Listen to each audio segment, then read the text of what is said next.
ओम श्री गुरुवे नमः। ओम श्री गणेशाय नमः। राधे राधे। जय श्री कृष्णा। प्रेम से कहिए पुरुषोत्तम भगवान की जय। आइए 16 अध्याय प्रारंभ करते हैं।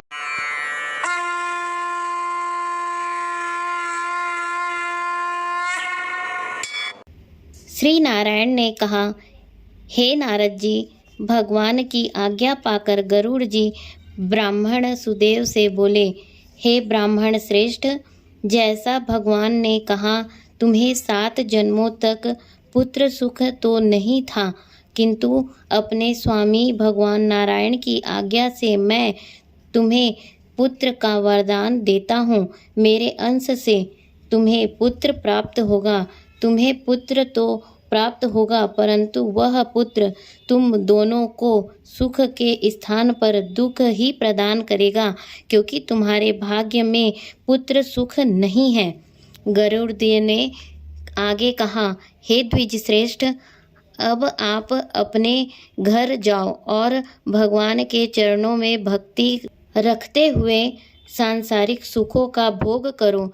इस प्रकार ब्राह्मण दंपति को वरदान देकर और गरुड़ देव पर सवार होकर भगवान विष्णु लोक को चले गए। ब्राह्मण सुदेव स्त्री सहित घर आकर सुखपूर्वक रहने लगा। कुछ समय बाद गौतमी गर्भवती हुई और 10वें मास में उसने एक अत्यंत सुंदर पुत्र को जन्म दिया। ब्राह्मण दंपति ने विद्वान ब्राह्मणों को बुलाकर बालक का नामकरण संस्कार कराया तथा ब्राह्मणों को यथेष्ट दानादि देकर संतुष्ट एवं प्रसन्न किया। इस बालक का नाम सुखदेव रखा गया। बालक सुखदेव शुक्ल पक्ष के चंद्रमा के सदृश वृद्धि को प्राप्त होता रहा। समय आने पर पिता ने यज्ञोपवीत संस्कार गायत्री मंत्र की दीक्षा देकर सुखदेव को ब्रह्मचर्य आश्रम में प्रवेश कराया। बुद्धिमान सुखदेव ने देवाध्ययन प्रारंभ किया और अपनी गुरु भक्ति सेवा तथा प्रतिभा से अपने गुरु और माता पिता को परम प्रसन्न रखने लगा। एक बार ही पढ़ने से उसे सारी विद्याएं और शास्त्र याद हो जाते थे। एक दिन सुदेव ब्राह्मण के घर पर देवल ऋषि पधारे।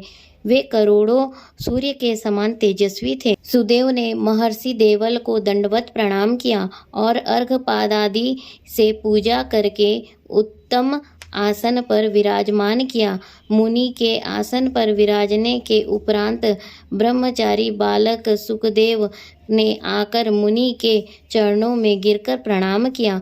सुदेव को देखकर देवल ऋषि बोले, हे सुदेव, तुम धन्य हो, तुम्हारा भाग्य धन्य है। श्री हरि तुम पर प्रसन्न है, इसी से इस सुंदर पुत्र का वरदान तुमको प्राप्त हुआ है। हे सुदेव, तुम्हारा यह सुपुत्र गुण सागर और अत्यंत भाग्यशाली है।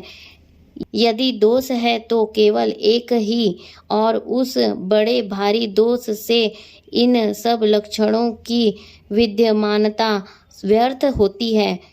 इतना कहकर सिर हिलाते हुए दीर्घ श्वास लेकर देवल ऋषि ने कहा, हे सुदेव, आपके इस बालक में सभी गुण और लक्षण अत्यंत महान हैं, परंतु इन पर प्रसन्न होने से पहले आयु का भी विचार करना आवश्यक है। आयु न होने पर अन्य लक्षणों से क्या बनता है। हे सुदेव, सुनो, तुम्हारा यह पुत्र 12 वर्ष का होकर जल में डूबकर मृत्यु को प्राप्त होगा।